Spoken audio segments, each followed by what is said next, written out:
Après 5 ans de mariage, 2 enfants conçus de cette union-là, Salima et Abdoul ont des différends, ne s'entendent plus. Salima décide donc de demander le divorce à Abdoul. Et le même soir de l'annonce, Abdoul prend une décision radicale de lui brûler sa main. C'est là est le sujet de l'émission dont nous allons parler juste après le générique.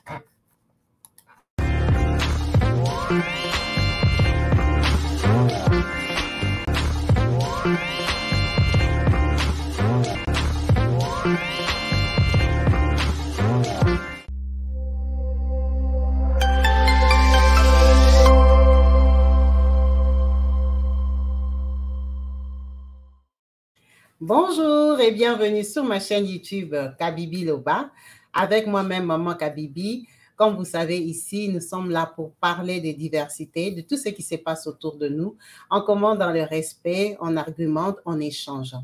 Aujourd'hui, nous avons une histoire tellement choquante que je me suis dit il faut que je la partage aujourd'hui. Elle m'a été racontée de vive voix par une dame qui me suit sur ma deuxième chaîne qui est Kabibi Chaude, où on raconte des histoires de vie. Donc, c'est une abonnée de ma chaîne, une maman de la team Kabibi Chaude TV, qui m'appelle pour me partager l'histoire. Elle me dit ceci: Kabibi, je vais te parler de ma voisine que j'ai aidée. Elle s'appelle Maman Annie. Maman Annie me dit ceci: elle a une voisine qui s'appelle Salima. Elle a connu Salima quand Salima, elle a toujours habité dans ce quartier-là qu'on va dire, c'est à Paris, en France. Elle a toujours habité là-bas avec un monsieur qui était son voisin qui s'appelait Abdoul. Abdoul était un jeune malien. Quand vous êtes voisin, vous vous voyez, toi tu sors le matin, moi je reviens, bonjour voisin, il n'y a pas plus. Donc un jour, elle voit Abdoul avec une femme. Ah, voisin, tu t'es marié. Comme tout le monde est curieux de savoir ce qui se passe chez son voisin pour comprendre combien on est maintenant sur le palier, qui est qui. Oui, effectivement, c'est ma fiancée. Elle vient, mais elle n'est pas encore ma femme. Le temps passe. 6 mois après, elle remarque qu'elle commence à voir la fille là, Salima, tous les jours. Du coup, en tant que voisine, elle fait quoi? Elle approche Salima, ah, tu vas bien et tout ça. Oui. Alors, moi, c'est Salima. Aujourd'hui, là qu'on parle, comme tu me vois là, on vient de se marier avec Abdoul. Ok, enchantée, bienvenue. Elle était très contente, ce sont des jeunes.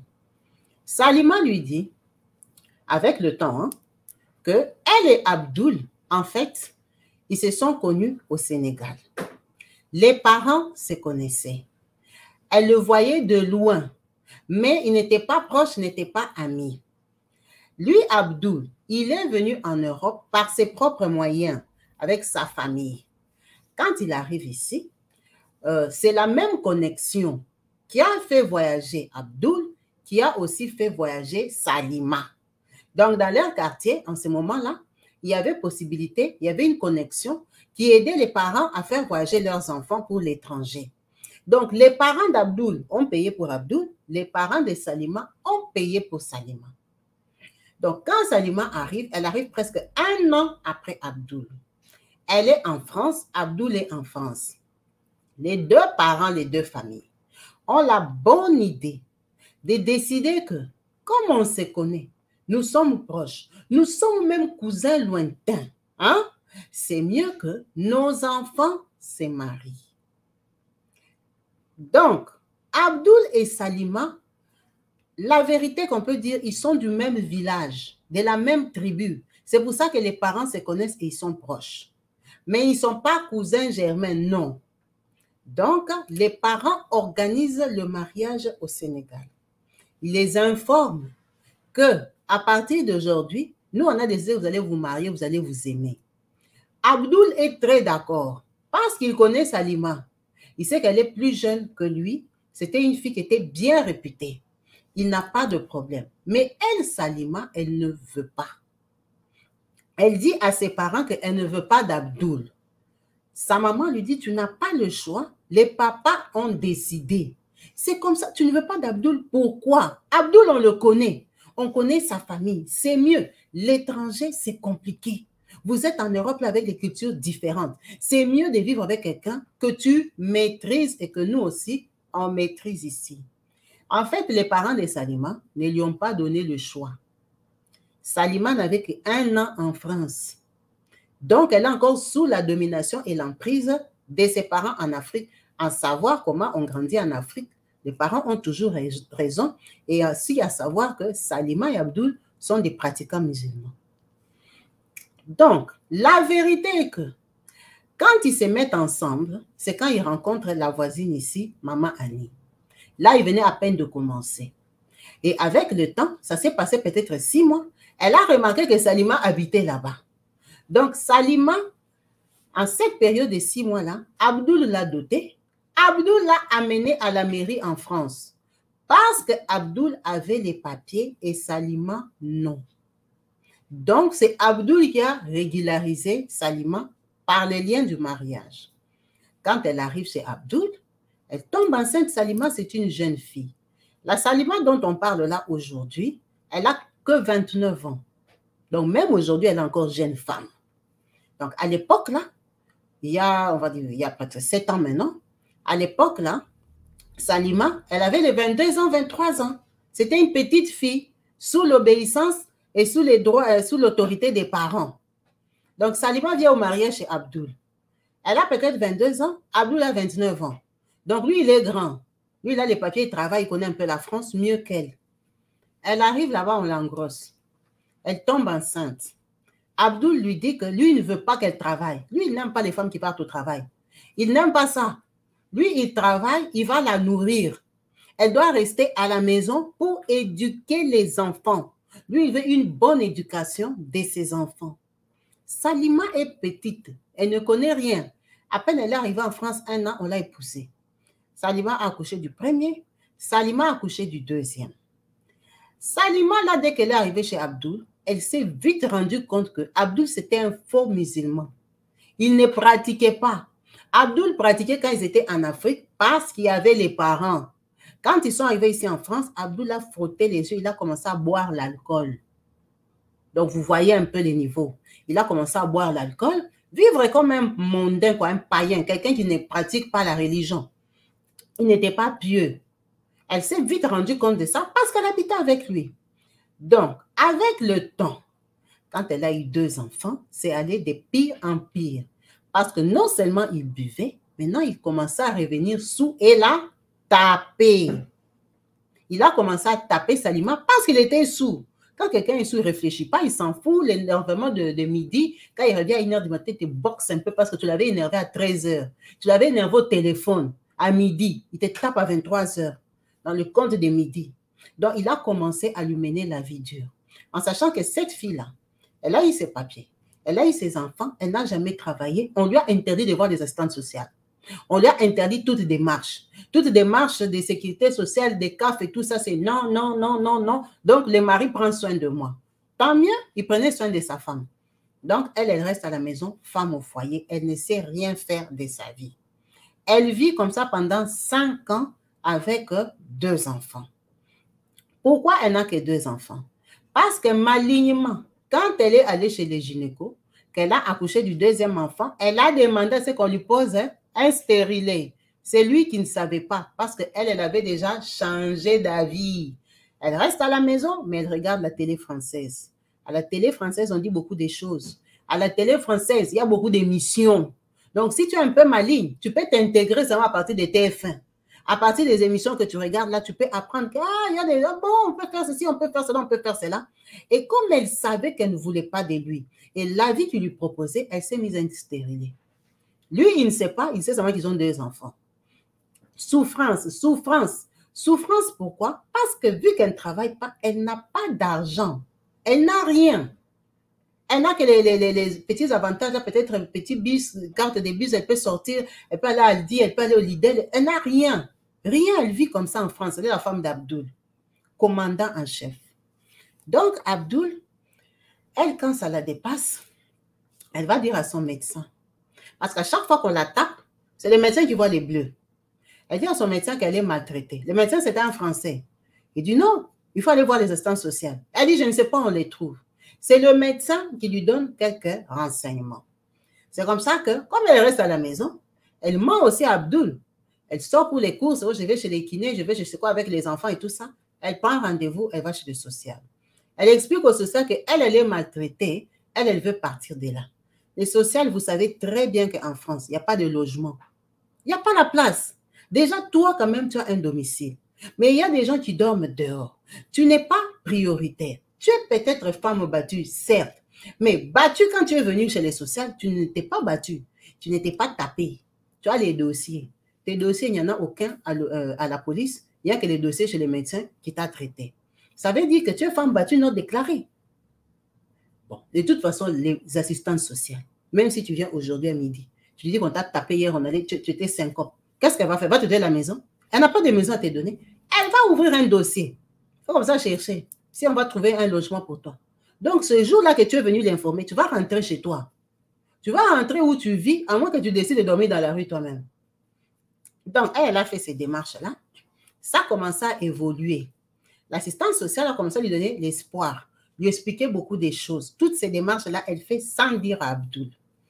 Donc, quand elle voit, vous voyez, quand vous voyez les assistantes sociales-là, elle vous ouvre bien les yeux.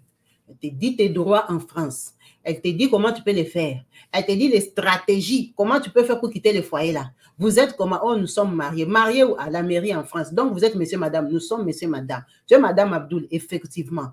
Comme tu es madame Abdul, il faudra organiser un divorce. Un divorce, comment ça se passe en France? Toi, tu n'as pas de revenus et tout ça. Mais Abdul, hein, il travaille. Est-ce que Abdul a les avocats? Est-ce qu'il a des assurances? Est-ce que comme c'est? Ce sont des démarches, tu dois ramener des renseignements, on te crée le dossier.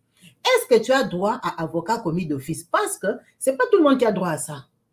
Ça veut dire que c'est des démarches qui tirent en longueur. Ce qui est sûr est que l'assistante sociale lui a promis un logement d'isolement. Les femmes isolées parce qu'on les tape là, on les tabasse. Elle lui a promis que ça promettait qu'on pouvait l'amener là-bas. Donc, genre, l'assistante sociale lui a dit que peut-être le mois prochain, le mois de janvier, on peut avoir une place qui va se libérer. Ça sera loin, tu peux aller là-bas. Elle rentre chez elle. Elle dit à Abdul, Abdul revient, il fait ses pagailles comme il fait d'habitude, le commandement, il crie, il insulte, il fait ce qu'il veut. Elle lui dit, tu sais Abdul, moi de toute façon, on ne s'entend plus dans cette maison. Il dit, j'essaie, et maintenant tu vas faire quoi? Ce que je vais faire est que moi, hein, je ne veux pas de ce mariage. J'ai déjà dit aux parents, j'ai déjà dit à tout le monde me dit de rester avec toi. Mais toi, tu me fais vivre l'enfer. Ça ne peut plus continuer. Je suis jeune, j'ai que 27 ans. Moi, je ne veux plus rester dans cette maison. Ah bon? Oui. Moi, je voulais te dire que moi, comme je suis là, j'ai déjà fait mes démarches. Moi, je vais bientôt partir. Abdul, il faut qu'on se sépare à l'amiable parce qu'on a 2 enfants. Il faut que tu saches que moi, ton comportement, je ne le supporte plus. Je suis fatiguée que tu me tapes devant les enfants. Mon enfant a 3 ans. Mon enfant est fatigué de pleurer, de voir comment tu nous méprises, tu nous tapes. Moi, vraiment, je vais partir. Ah bon? Toi, tu veux partir? Oui, je vais partir. Tu veux partir? Ok. Il a tourné dans la maison. Il est revenu. Salima, tu as dit quoi? Toi, Salima, là. Toi, tu veux partir d'ici? Ah bon? Qui t'a appris ça? Qui t'a dit que tu peux partir? Tu as suivi les instances sociales blanches là. Ah! Et t'as dit, tu vas aller où? Tu pars là. Tu pars avec mes enfants. Ok. Il est resté dans la maison. Quand elle lui a dit ça, c'est peut-être 18 h, non? Il vient du boulot. Elle part dans la cuisine. Elle allume la friteuse. Elle met l'huile, elle commence à chauffer, faire les frites de ses enfants. Abdul vient dans la cuisine. Bien sûr, quand tu cuisines, tu sais comment? Il y a la cuisinière, pardon, il y a l'armoire là, il y a la friteuse. Et toi, tu es en train de mettre les frites. Lui, il a déjà chauffé. Tu es là, tu regardes les paniers de frites et tout ça. Lui, il entre. Tu les regardes, non? Est-ce que tu vas bouger? Tu ne vas pas bouger, tu es là, tu les regardes. Toi, Salima, tu as dit que tu vas partir où? Oh, j'ai dit, je ne sais pas où je vais partir, mais je te dis que moi, en tout cas, d'ici la fin du mois, le mois prochain, moi, je vais partir d'ici, je ne peux plus. Ah bon, tu es sûr? Je suis sûr. Tu as bien réfléchi, j'ai bien réfléchi. Abdul a quitté où il était. Il est venu vers Salima. Salima était en train de mettre les frites dans l'huile. Ça veut dire que le panier de frites était trempé dans la friteuse. Elle prend sa main, elle met les frites. Abdul attrape la main de Salima, il l'enfonce dans l'huile. Abdul fait travail de bâtiment. Abdul, c'est un garçon. Abdul est plus grand que Salima. Il a pris la main de Salima, il l'a enfoncée dans l'huile de frites. Donc, il a plongé sa main dans l'huile chauffante brûlante. Et il a gardé, maintenu comme ça. Salim a crié. Salim a cherché à tirer la main. Abdul est plus fort. Il a bloqué la main et il a bloqué Salima avec le corps. Donc, Salima ne peut pas sortir. Mais tellement que l'huile brûle, elle se bat, elle se bat, elle se bat. La friteuse est tombée sur Salima. La friteuse a basculé, c'est tombé sur Salima parce que Salima qui était bien debout devant la friteuse, c'est elle qui faisait les frites. Lui, il est venu avec stratégie, il sait ce qu'il veut faire. Elle ne sait pas ce qu'on veut lui faire. Donc, quand Salima tire, bien sûr qu'elle tire sa main, c'est vers elle. Donc, la friteuse, quand elle bouge, la friteuse vient vers elle. L'huile de la friteuse a brûlé les cuisses de Salima. Abdul lui a retenu la main comme ça. Salima crié de toutes ses forces. Quand elle termine de crier, Abdul lui enlève. Quand il voit que l'huile maintenant est tombée, non? Il n'y a plus d'huile dans la friteuse. Abdul garde la main de Salima comme il avait tenu. Il prend, vous voyez dans la cuisine, il y a toujours les serviettes qu'on utilise pour la vaisselle. Il prend la serviette de la vaisselle, il entoure la main de Salima, il lui fait le pansement. Donc, il n'a pas lâché. Il prend, il lui entoure, il serre sa main. Il serre les doigts là qui étaient dans l'huile. Il serre, il lui fait le pansement. Donc, il serre, il bloque la main de Salima. Salima crie parce que déjà, les cuisses sont brûlées. Les cuisses sont brûlées, elle ne comprend pas. Déjà, ça, c'est une douleur. Lui, maintenant, quand il lui bloque la main comme ça, elle ne comprend pas pourquoi. Il bloque la main de Salima crie, des enfants pleurent. Ça crie de partout. Abdul, à un moment, il lâche Salima, il sort. Salima pleurait, criait. Le temps qu'elle appelle les Samil et tout ça, ils viennent. Elle n'arrive pas à enlever la serviette. Pourquoi il a bloqué la serviette? C'est pour que, comme les doigts avaient chauffé, les doigts étaient brûlés avec l'huile. Ça veut dire qu'avec la serviette, les doigts se sont joints. Il a fait les pansements. Donc, les peaux, les doigts se sont joints, les doigts ont collé. Parce que quand tu te brûles, au lieu de mettre l'eau froide, lui, il a pris, il lui a fermé ça donc pour garder la chaleur. Les doigts se sont collés. C'est à l'hôpital qu'on devait décoller, mais on n'a pas pu décoller. Salima a toute la main collée, sauf les pouces. Parce que c'est tellement collé, vu que la peau était brûlée en chair, ça s'est collé, ça créait, donc, on ne sait pas si ça a créé la chair, mais c'est resté collé. Brûlé tout blanc, c'est une noire. Brûlé des brûlés. Brûlé. Les cuisses brûlées. Les Sami est venu. Quand les Sami arrivent pour prendre Salima, lui, il a déjà fui parce que Salima a même appelé les pompiers, les ambulanciers. Ils viennent chercher Salima, l'amènent à l'hôpital. Elle est Madame Abdul. On regarde, les blancs sont dépassés. Les médecins ne comprennent pas. Reconstruction, on va faire reconstruction de quoi? On essaie de bouger les doigts. Les doigts sont collés parce que les doigts, on lui a pensé ça. Vous voyez un peu un garçon malien qui fait bâtiment tous les jours de sa vie, porte les briques, il porte les sacs en France. Hein? Maintenant, il attrape, il serre ta main. Il ne va pas serrer comme si moi, Kabibi, je te serre. Il va te serrer ça plus que le docteur. Parce que le docteur, quand il te serre, il tient compte des veines, de circulation des sangs et tout ça. Non, lui, il te serre pour te faire du mal. Il a serré, il a taché la main de la fille là. C'est les pompiers qui sont venus l'ouvrir parce qu'elle, elle avait qu'une main. Les doigts se sont collés. La fille là, les doigts se sont collés. Elle reste à l'hôpital 2-3 semaines. On la soigne. Bien sûr que les sociales sont informées, les sociales de l'hôpital, elle leur parle de ces sociales à elle qu'elle voyait là-bas. Son assistant social est surprise, ce n'est pas possible. Qu'est-ce qui s'est passé? Patati patata. On vient, on prend les enfants et tout. On arrête Abdul. Quand on arrête Abdul, il doit passer devant un juge parce que c'est un acte quand même odieux. Il doit passer devant un juge. Mais comme vous savez, nous sommes en France. Est-ce qu'il a tué? Il n'a pas tué. Elle est vivante. Elle va sortir, va continuer sa vie. Elle a sa tête, elle a ses pieds. Même s'ils sont brûlés, ses jambes sont brûlées. Mais elle est normale.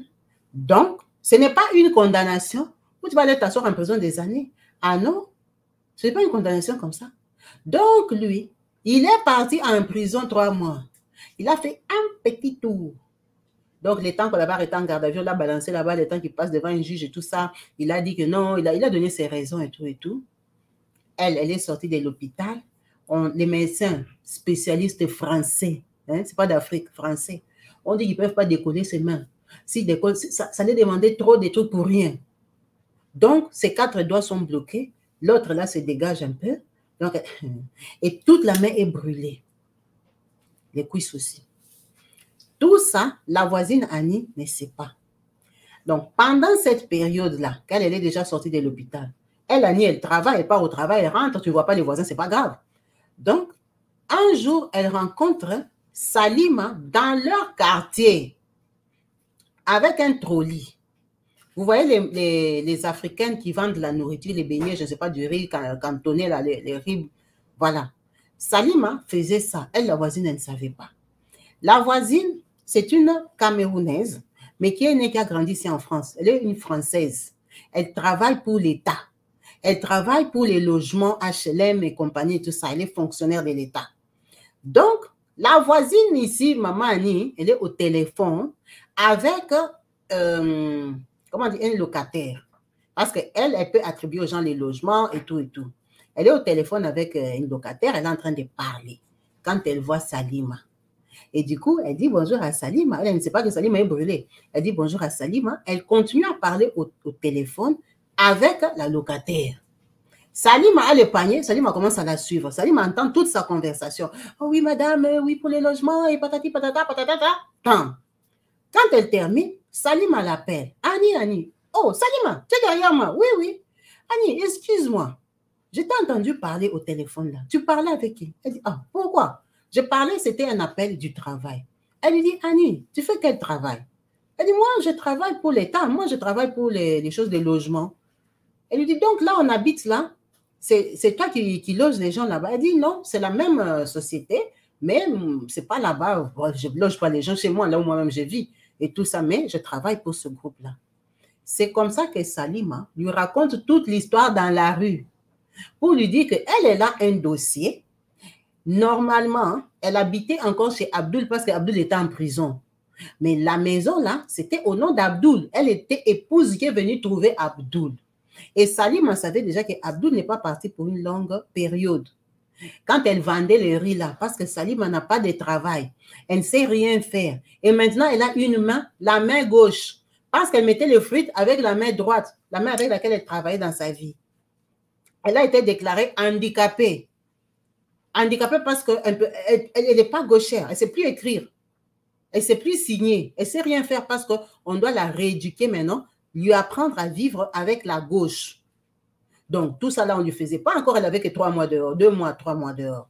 Donc, Salima, comme Abdoul était en prison et qu'elle devait maintenant percevoir l'argent des handicapés, c'est des procédures, hein? C'est pas qu'on te déclare handicapé à midi, demain on te paye. Ah non, les dossiers doivent aller au MDPH, étudier, rencontrer comme si tu peux taper 5 mois avant qu'on commence à donner même 5 €. Donc, Salima n'avait pas de revenus. Elle avait l'argent que l'assistance sociale lui donnait, les tickets, hein, vous voyez, les tickets restaurants, les choses comme ça, tu es prioritaire chez Coluche là-bas et tout ça. Ça s'appelle quoi? Les gens qui vont prendre la nourriture là-bas au secours populaire, secours catholique, des choses comme ça. Donc, elle vivait de ça. Elle n'avait pas de revenus parce que Salim était mariée à la base. Elle était la femme d'Abdoul. Abdoul travaillait, n'avait pas beaucoup d'aide. Et de toute façon, l'argent allait dans le compte d'Abdoul. Salim, elle était quoi même pour avoir l'argent des enfants? Maintenant, on a arrêté Abdoul. Tu penses vraiment que Abdoul va lui donner les codes de sa carte, même s'il y a des virements? Donc, Salim n'a pas de compte. Salim est la femme d'Abdoul en Europe. Donc, ça va être la science de ça qui commence à faire maintenant toutes les démarches là quand lui est en prison. Elle lui explique son dossier. La fille ici n'en revenait pas. Elle lui dit, c'est pas possible. Parce que Salim a porté un gant en plein été. Et ce n'est même pas les gants que les filles portent. Non. Gants, vous voyez comme les gants pour cuisiner. Vous voyez comment les gants là, gros là, ils sont. C'est ça que les gants que Salim a portés, vous voyez, pour attraper les plateaux. Ces gants-là, on ne passe pas nos doigts. Ce sont des gants où tu mets 4 doigts et 1 pouce pour attraper les plateaux. C'est ça les gants que Salim se promène avec en plein midi, en plein soleil d'été. La fille est restée bouche bée. Elle lui a enlevé les gants, elle lui a montré sa main. Elle a dit, c'est Abdoul. Elle a dit, maman, toi tu dis la main. Attends, je te montre mes cuisses. Brûlées. Abdoul a brûlé avec lui de la fouteuse. Elle a dit qu'elle a encore les enfants et tout. Donc, Abdoul est en prison. Elle lui a dit, moi, je ne peux pas te dire que je vais prendre ton dossier, je vais te donner la maison. Donne-moi quand même le numéro de ton dossier. Je vais voir ce que je peux faire. Je vais savoir ton dossier en est où. Parce qu'une maison, il faut des fiches de paye, il faut des avis d'imposition, il faut beaucoup de choses. Une maison ne se donne pas comme ça. C'est sûr, tu es suivi par les assistantes sociales. Tu dois être sûrement prioritaire sur certains dossiers. Tu vois, je veux voir l'assistante sociale, elle est passée par où, par où, par où. C'est comme ça qu'elle prend en charge le dossier de sa voisine Salima. Elle part étudier ça. Effectivement, il y avait des alertes de partout. L'assistante sociale, vraiment, elle avait touché les coins sensibles. Elle avait touché toutes les sociétés HLM pour loger la dame là. Donc, elle a commencé maintenant. Elle dit le travail qu'elle a fait, c'est seulement appeler les autres maisons pour dire alerte, alerte, Madame Salima est prioritaire. Pourquoi? Parce que Abdoul devait sortir de prison. Parce qu'Abdoul devait sortir des prisons, on devait lui trouver même un logement d'urgence, des femmes battues ou quoi là-bas, pour qu'elle aille habiter là-bas. Elle ne pouvait plus habiter avec Abdoul. Donc, ce n'est pas elle qui lui a trouvé les logements, mais c'est une autre maison, une autre boîte qui a trouvé pour elle le logement. C'est comme ça qu'on a délogé Salima et quelques temps après, Abdoul est revenu. Elle dit, imagine mon voisin Abdoul. Il ne sait même pas que je suis au courant de ça. Il vient, il me dit, bonjour Annie. Je le regardais, je disais, le monsieur est capable de ça. Il est capable de faire ça à une femme avec qui il a dormi dans les mêmes lits 5 ans. Une femme qui a coulé le sang pour lui. Comment il peut se comporter comme ça? Ça l'a dépassé. Et maintenant, aujourd'hui, pourquoi elle m'a raconté ça? Parce qu'elle est sortie, elle a vu Salima. Elle a rencontré Salima. Ah, Salima, tu es dans notre quartier. Elle dit oui, parce que comme Abdoul doit voir les enfants une fois par mois, elle était venue avec les enfants. Dans leur quartier, il y a un marché intéressant, un marché où Salima allait souvent. Elle a dit, comme il devait voir les enfants une fois par mois, je lui ai amené les enfants. Donc, un monsieur qui t'a agressé comme ça, qui t'a traumatisé, qui t'a brûlé, qui a fait tout ça, il ne reste même pas en prison. Il fait que 3 mois de prison. 3 mois. Ta main vaut 3 mois de prison. Il sort. On t'impose encore, pas garde partagée, mais il a l'autorisation de voir ses enfants une fois par mois. Donc, elle lui avait amené les enfants. Comme ça, elle va profiter, elle va aller au marché. Donc, une fois par mois, elle doit voir son agresseur. Parce que les enfants sont petits. Elle a fait que 5 ans de mariage. Pourquoi on lui donne même les enfants? On ne comprend pas. Et elle raconte à Annie la chose la plus pire, la pire des choses même dans cette histoire, c'est quoi? Et que toute la famille de Salima s'est dressée contre Salima.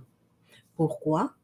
Parce que Abdoul a dit, de toute façon, Abdoul disait déjà que Salima n'accouchait plus, et puis que Salima lui privait de son corps. Quand il a dit ça dans sa famille, elle a dit non. Pourquoi elle avait même posé les stérilés? Sa grossesse, sa deuxième, lui avait compliqué. C'est vrai qu'elle ne travaille pas, mais elle allait chez les gynécologues, elle était intelligente, elle écoutait ce que les gynécologues lui disaient. Il avait bien expliqué qu'elle avait eu des difficultés parce qu'elle avait trop de douleurs, trop de suivi. Elle a fini d'accoucher. En France, on fait 2 jours à l'hôpital si tu as bien accouché. Elle est sortie de l'hôpital le jour qu'elle revient avec le bébé. Donc, tu pars accoucher lundi. Mardi, le docteur te contrôle. Madame, ça s'est très bien passé. Malgré toutes les complications qu'il y avait avant la grossesse, vous avez bien accouché. Ça, c'est mardi. Donc, vous pouvez sortir demain. Donc, mercredi matin, on viendra te sortir. On viendra te sortir de l'hôpital. Quand elle sort mercredi matin, elle part, elle fait tous les papiers administratifs et tout ça. Avec Abdoul, il doit venir signer pour faire les actes de naissance et tout. Elle rentre chez elle. Elle arrive avec le bébé. Abdoul dit qu'il a besoin d'elle. Besoin d'elle dans le lit. Va te taler comme un poisson salé. Quelqu'un qui a accouché lundi. Elle a dit, Abdoul, j'ai le sang, j'ai le tout ça. Elle a refusé. Abdoul s'est fâché. Abdoul l'a attaché. Abdoul a cogné dedans jusqu'à quelqu'un qui a accouché lundi. C'est cette colère-là qui avait fait qu'elle était partie chez les gynécologues. On lui a mis les stérilés parce qu'elle était très malade pendant cette grossesse-là. Les gynécologues se plaignaient, lui disaient, lui donnaient des conseils. Vous voyez un peu les médecins. Elle s'est sentie violée, abusée. Donc, elle est devenue frustrée, réticente. Elle ne voulait plus lui donner. Ça a commencé à faire des discussions tous les jours pour donner son corps. Et Abdul a commencé encore à boire, à boire. Quand il vient, il demande de refuser, aller tabasser, tabasser, tabasser. Et quand il se sépare, il dit à ses parents qu'elle a décidé de se séparer parce qu'elle ne voulait plus me donner son corps. Les parents se fâchent. Devoir conjugal. Tu es au mariage. Tu es une femme. Comment ton mari a besoin de toi, tu peux dire non. Les parents en Afrique très fâchés contre Salima. Elle dit, donc comme moi j'ai refusé avec mon corps, ça lui donnait le droit de me taper. Et maintenant quand il me tapait là, je devais seulement fermer ma bouche parce que c'est moi qui avais tort. J'ai refusé avec mon corps. Oh oui, une femme ça se corrige, nous sommes des Africains. Est-ce que c'est la première fois qu'on tape une femme? Quand tu étais ici au Sénégal, on ne tapait pas les femmes. Si tu as tapé, c'est quoi qui est spécial là-bas? Tu vas aller prendre la mentalité des Blancs. La mentalité des Blancs, on t'a tapé parce que tu as refusé avec ton corps. Mais corps là, il y a façon de donner corps et corps. Corps de tu as accouché lundi, mercredi, tu peux avoir tes boubous là-bas par un Sénégalais. Qui a quelle taille? Hein? Donc, lui, il a avancé ça comme argument.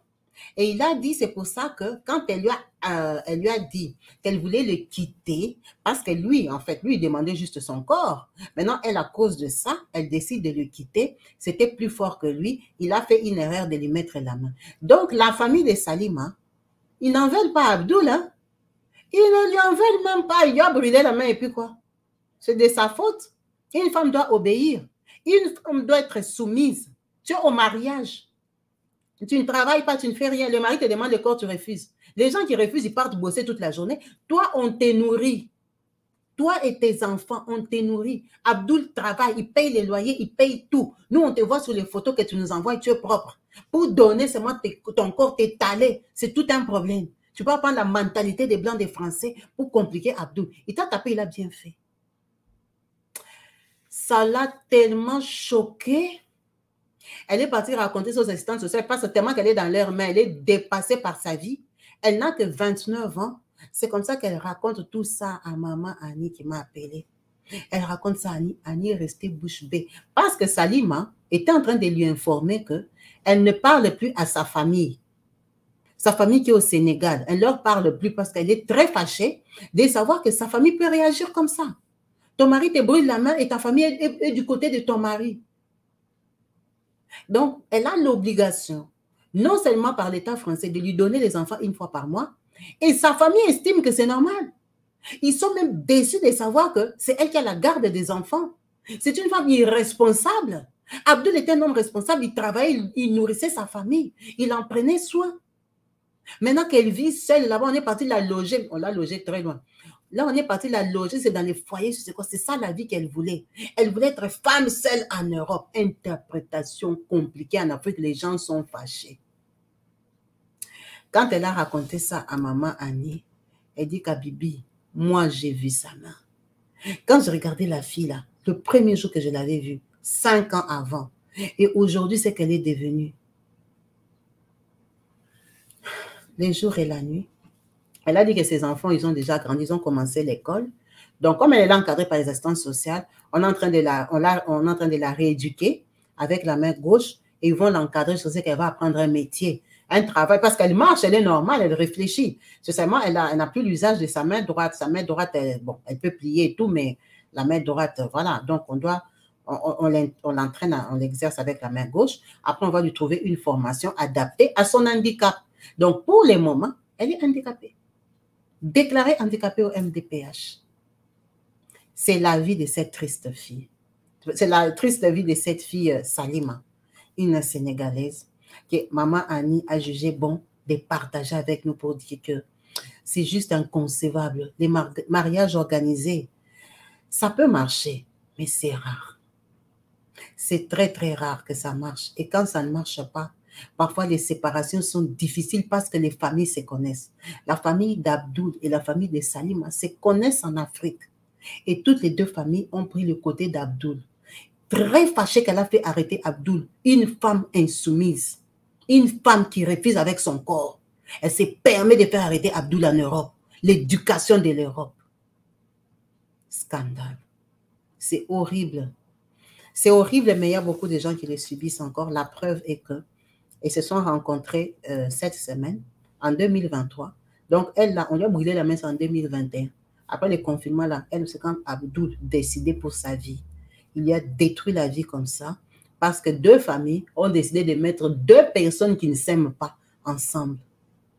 C'est vraiment dur. Pour nos sœurs qui sont déjà à l'étranger, on sait qu'en Afrique, s'opposer, c'est très compliqué. Et on sait que, bon, même quand tu es à l'étranger, il y a des parents qui disent même ils vont te maudire parce que tu as refusé de te marier au cousin qu'on t'a donné que tu n'aimes pas. Il y a des parents qui te renient parce que tu as refusé d'épouser le cousin. Il y a tellement de pression dans ces choses-là que parfois les filles sont résignées. Parce que Salima s'est mariée avec Abdoul en France. Elle ne sortait pas avec lui en Afrique. Mais qu'est-ce qu'on lui a dit pour qu'elle s'est mariée à lui? Quelle menace elle a eu de sa famille?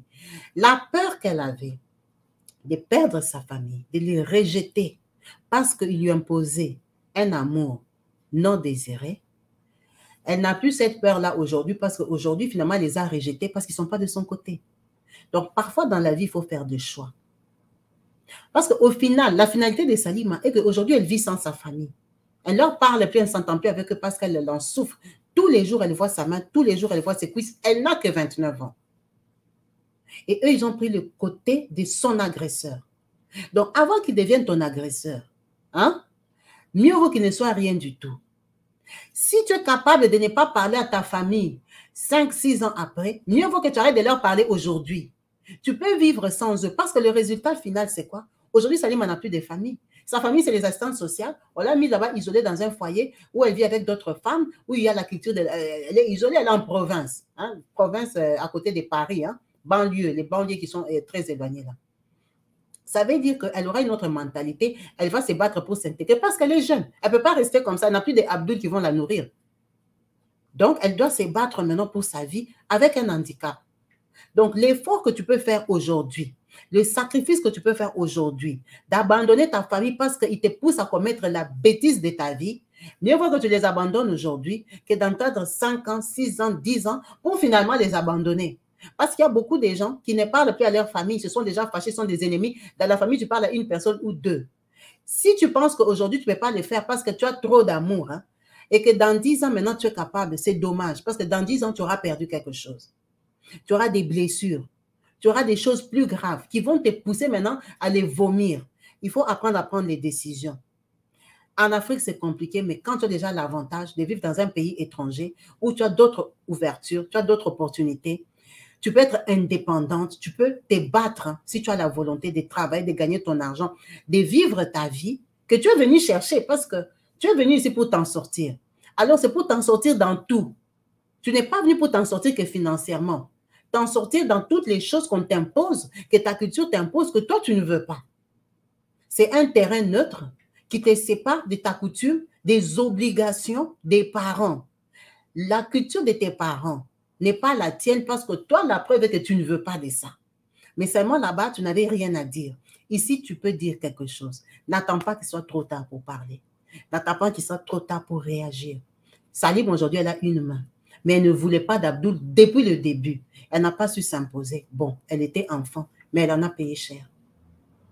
Elle a payé cher, en sachant que quand tu vas dans des mariages arrangés comme ça par la famille, c'est supposé que tu ne vas pas en sortir. Parce que ta propre mère va te dire que ton papa, c'est son cousin, qu'elle a supporté. Donc, toi aussi, tu dois supporter. Mais c'est dommage, elle était en Afrique, qu'elle n'était pas indépendante financièrement, elle ne pouvait pas travailler. Toi, tu es sur une terre où tu peux travailler. C'est quoi cette histoire? Que toi, tu quittes ton pays, tu viens au mariage chez Abdoul, toi, tu ne vas pas cotiser parce qu'Abdoul a dit, il va prendre soin de toi. Donc, toi, si Abdoul meurt, tu es quoi? Tu n'es rien du tout, c'est que toi, tu habites dans un pays où toi, tu n'es pas dans ces pays-là, en fait. Tu ne fais rien dans ces pays-là. Tu dépends de lui comme en Afrique. Ça te désavantage. Il peut assumer, d'accord, mais toi, tu n'as pas d'avantage. Ici, il y a un autre système. Ici, ce n'est pas le système d'Afrique. Femme au ménage, tu ne fais rien. Ça coûte trop cher. Il t'impose une vie que toi-même, tu ne veux pas, à moins que tu veuilles. À moins que tu veuilles. Mais il te bloque. Ce qu'elle ne pouvait pas faire hier, aujourd'hui, elle le fait. Aujourd'hui, elle sait qu'il faut faire des formations. Aujourd'hui, elle sait qu'il faut chercher le travail. Aujourd'hui, elle sait qu'il faut des fiches de paie. Il faut. Mais elle a fait 5 ans sous la domination d'un immigré lui-même qui ne s'en sort même pas. Abdul continue sa vie et Abdul n'a pas encore d'autre femme, mais on va lui trouver une autre femme dans sa famille, une autre victime. Peut-être qu'il viendra d'Afrique cette fois-ci au mariage chez Abdul. Avec l'éducation que ne va pas refaire ce que sa première femme avait fait. Elle était têtue, elle refusait avec son corps. Donc, elle viendra en mission d'Afrique avec objectif de donner son corps 24 heures sur 24 heures sur un plateau à Abdul. Bouffe comme tu veux, pompe les enfants comme tu veux. Je suis ta machine, je suis venue en mission pour te satisfaire. C'est vraiment dommage. C'est vraiment dommage. Quand tu veux partir dans un mariage et que toi, tu es pratiquante, à un moment, il faut savoir dire non. De ne pas te mettre avec un non-pratiquant. Parce que si Abdul, il pratiquait la religion, il n'allait pas en arriver là. Il pouvait avoir des colères, des écarts, mais en arriver là, je ne pense pas. Parce qu'il y a aussi les effets de l'alcool, les stimulants de l'alcool. La colère alcoolisée et la colère non alcoolisée, ce n'est pas pareil. Il y a la haine, il y a la méchanceté dedans. C'est vraiment dommage. C'est vraiment dommage de savoir que tu peux vivre dans un pays développé et subir comme une femme qui est dans un pays où elle n'a rien à dire, elle n'a aucun droit. Merci à vous tous d'avoir suivi cette vidéo jusqu'à la fin, en espérant qu'avec nos petits arguments, ça peut éveiller une personne, dissuader une personne à prendre des mauvaises décisions. Tu es conscient, tu es là, tu me regardes, que tu vas te marier quelqu'un que tu n'aimes pas, ne te marie pas. Non, c'est marie pas parce qu'on a peur des papas, parce que oncle a dit, parce que tante a dit, parce que dans le quartier on va dire quoi, parce que je serai loin de ma famille. Si c'est pour finir avec une main, les doigts collés, ça ne sert à rien. Ça ne sert à rien. Affronte-les aujourd'hui, ça sera dur. Mais dans 5 ans, il y en aura qui vont revenir vers toi. Merci à vous. En vous souhaitant, en espérant vous retrouver très prochainement branchés et connectés sur ma chaîne YouTube Kabibi Loba, je vous dis à la prochaine. Merci à tous. Bye.